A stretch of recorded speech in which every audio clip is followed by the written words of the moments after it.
Xiquillehuain Xochi, Xiquillehuain Pamoyolo,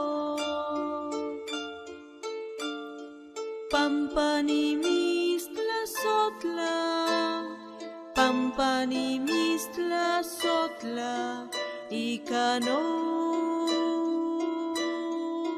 Chinuyolo.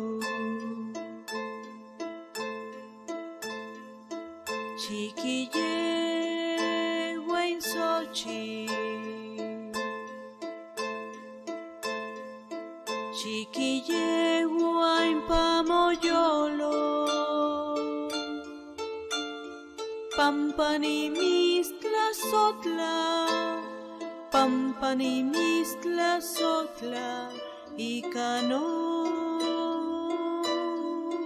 Chinoyolo.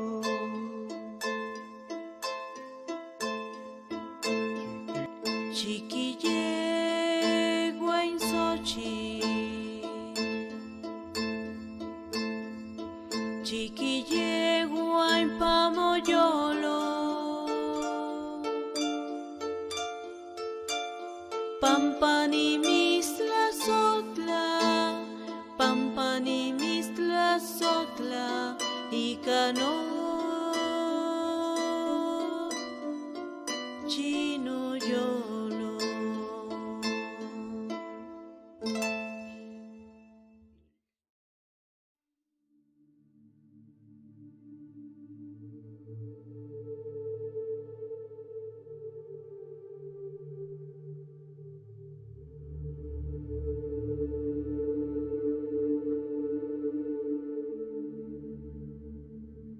El estudio del cerebro humano ha sido un motivo de interés muy particular para nosotros los médicos. Y todos los médicos hemos tenido un gran interés de conocer cómo es que funciona. La ciencia médica ha tenido durante todo este tiempo la dificultad para abordar el cerebro porque está cubierto por un hueso que se llama cráneo. Afortunadamente, a partir de la década de los 70s, 1970 en adelante del siglo pasado, aparecieron esta innovación de las ciencias médicas que se le llama neurociencias. Las neurociencias nos han dado la oportunidad de conocer cómo es que funciona este maravilloso órgano que Dios creó, que es el cerebro. Tenemos la aportación, por supuesto, de un estudio primordial al principio de las neurociencias, que es el electroencefalograma, que nos permite la medición de la actividad eléctrica, y tenemos también la oportunidad del estudio de las imágenes, concretamente la tomografía y la resonancia magnética, que nos permite por imágenes entender también cómo funciona el cerebro. Y hay otras formas en que nosotros conocemos actualmente cómo funciona este órgano maravilloso que Dios nos dotó, que es el cerebro, que es, por cierto, un órgano vital, así como el corazón, así como los pulmones. Estos órganos vitales son los que nos permiten comunicarnos y relacionarnos entre los seres humanos. El cerebro también funciona químicamente, y es que nos damos cuenta que de esto porque la ciencia médica, neurociencia que nos dio este conocimiento es el estudio de los neurotransmisores. Fíjense ustedes, queridos amigos, queridos compañeros, todos ustedes que están viendo este video, que me da mucho gusto poderles comentar esto desde mi posición y mi identidad como médico, para abordar no solamente el tema del estudio del cerebro, sino cómo el cerebro es una caja resonadora que nos permite también estudiar muchos acontecimientos de la comunicación humana. Por supuesto, el lenguaje. En el hemisferio izquierdo es donde sabemos que existen algunas zonas de sustancia gris muy importantes, que son las depositarias del centro del lenguaje. Y no solamente esto, sino saber, por ejemplo, cómo es que funciona la comunicación entre las células nerviosas, que se llaman neuronas. Una de las neurociencias que nos han aportado conocimiento acerca de la comunicación entre las neuronas en el mismo sujeto, y luego la comunicación de las neuronas entre un sujeto y otro, son las que llamamos neuronas espejo. Queridos amigos, el aportar estos conocimientos no solamente me permite llevar a cabo y presentarles a ustedes es esta aportación que tiene que ver con cómo la ciencia médica puede tener también un diálogo ahí, una interacción con otras ciencias, como es la filosofía, como es la filología o el estudio de las letras, como es la historia, como es el arte. La comunicación tiene una gran importancia y existen diferentes tipos de comunicación. Una comunicación que conocemos y que nos emociona de una forma increíble es la comunicación a través de la música. El cerebro también nos ha aportado conocimientos de cómo es que se integra en la música y cómo es que los grandes creadores de música nos transmiten toda su aportación y toda su obra. Díganme si no, la música es la que nos permite la comunicación a nivel universal. Acabamos de escuchar al inicio de este video un hermoso canto náhuatl que sin duda genera una gran cantidad de respuestas. Nos genera recuerdos y esto lo hace el cerebro. Nos genera emociones y esto lo hace el cerebro. Nos genera evocar algunas cosas y esto lo hace el cerebro. E incluso la música misma, escuchar la música, como en este caso el canto náhuatl, permite a nuestro cerebro activarse. Y no solamente activarse, sino ver cómo se interactúa el cerebro de una persona con otra persona a través de la comunicación musical. La música ha sido para todos los humanos una experiencia de vida y a través de ella nos comunicamos. El hermoso canto náhuatl que escuchamos al principio de este video nos darán elementos que son de gran trascendencia para el pueblo mexica. Las flores, el corazón y el decir te amo. Con esta introducción quiero empezar esta presentación justo en un mes como este agosto, porque me parece que es un mes trascendente y en un domingo como ahora, para que les comunique acerca de un acontecimiento que sucedió y que para nosotros los mexicanos tiene una gran trascendencia, que es la conquista del México Tenochtitlan. Pero antes les quiero comentar algunos aspectos que me parecen relevantes y que tengamos presentes, sobre todo todos aquellos que no dominamos estos acontecimientos históricos y que debemos tener presente porque son momentos históricos que debemos conocer los humanos y particularmente los mexicanos.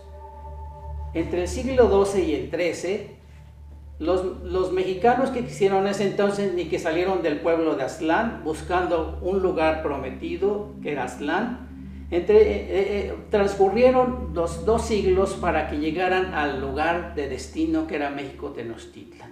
Y fue así como este grupo de mexicas peregrinos, a él se le fueron agregando varias tribus, de manera que el pueblo mexicano o mexica que llegó a conquistar Tenochtitlan era un mosaico cultural y ellos tenían una gran aportación de 2 diferentes culturas que habían existido en unos siglos antes. Por un lado el México Teotihuacán y por otro lado el mundo de los toltecas de Tula.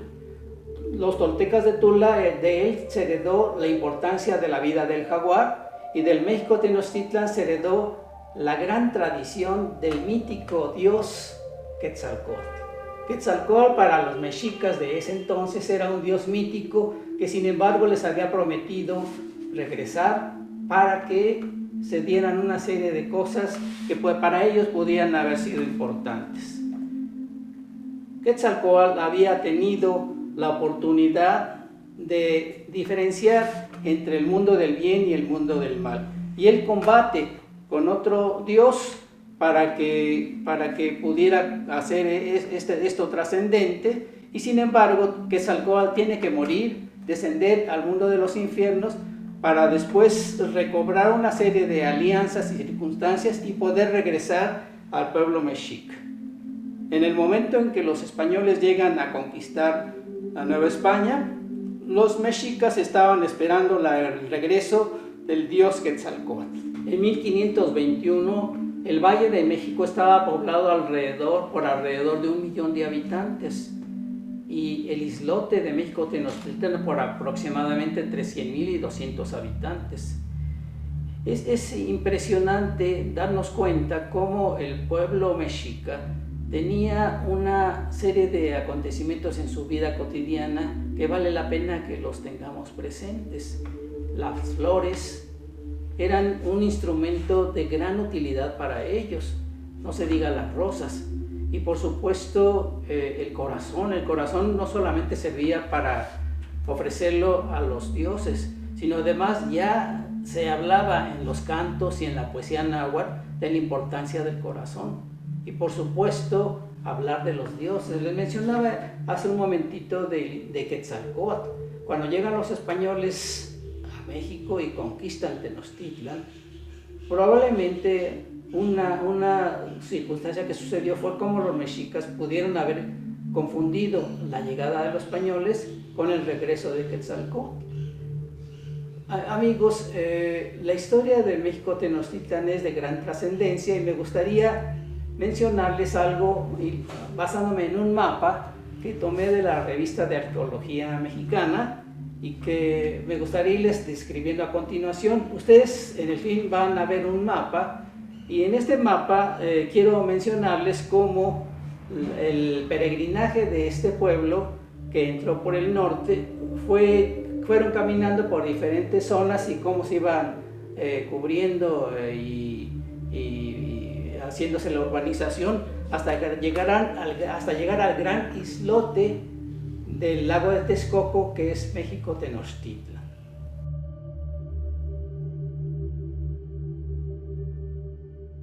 Soy médico cirujano egresado de la Facultad de Medicina de la Universidad Nacional Autónoma de México. Hice un posgrado en psiquiatría y luego en psicoterapia infantil y luego en psicoterapia familiar. También, dado que me llamó Dios y me acerqué a la fe, es como me permití estudiar un diplomado en estudios bíblicos en la Escuela de Estudios Bíblicos de la Alcaldía de Iztapalapa. Me ha interesado mucho estudiar la historia, por supuesto la historia a lo largo de toda la humanidad, por supuesto en la Biblia nos dicen de la historia de la salvación, de la historia de México, y es por eso, queridos amigos, que les presento este video, con la intención de lanzar un estilo de video que permita conocer un acontecimiento, estudiar un acontecimiento desde diferentes enfoques, desde la psiquiatría, desde las neurociencias, desde algunos estudios en teología que he hecho y por supuesto el momento histórico, el contexto cultural en que se han dado los eventos. Este video se los presento, amigos, espero que te guste. Si te gusta el video, por favor dale like y suscríbete. Tu amigo, Dr. Pedro. Hasta luego.